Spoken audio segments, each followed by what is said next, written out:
I believe that if we are honest with ourselves, that the most fascinating problem in the world is, who am I? What do you mean? What do you feel when you say the word I? I, myself. I don't think there can be any more fascinating preoccupation than that, because it's so mysterious, it's so elusive. Because what you are in your inmost being escapes your examination in rather the same way that you can't look directly into your own eyes without using a mirror. You can't bite your own teeth. You can't taste your own tongue. And you can't touch the tip of this finger with the tip of this finger. And that's why there's always an element of profound mystery in the problem of who we are. We speak of coming into this world, and this whole sensation that we are brought up to have of being an island of consciousness locked up in a bag of skin,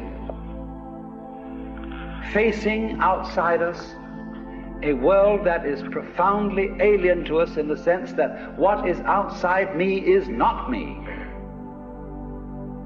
This sets up a fundamental sensation of hostility and estrangement between ourselves and the so-called external world. And therefore, we go on to talk about the conquest of nature, the conquest of space, and view ourselves in a kind of battle array towards the world outside us. Now, actually, it is absolutely absurd to say that we came into this world. We didn't. We came out of it. What do you think you are? Supposing this world is a tree. Are you leaves on its branches, or are you a bunch of birds that settled on a dead old tree from somewhere else?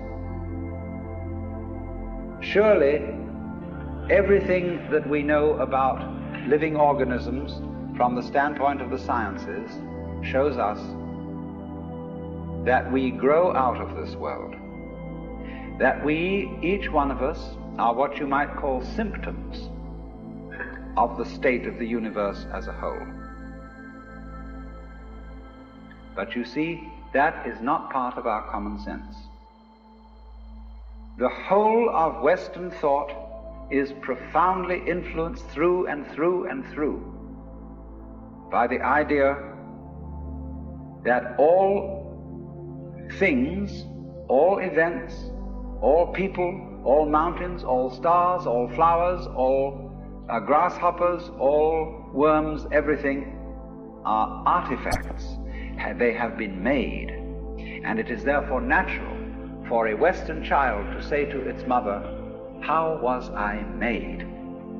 That would be quite an unnatural question for a Chinese child, because the Chinese do not think of nature as something made.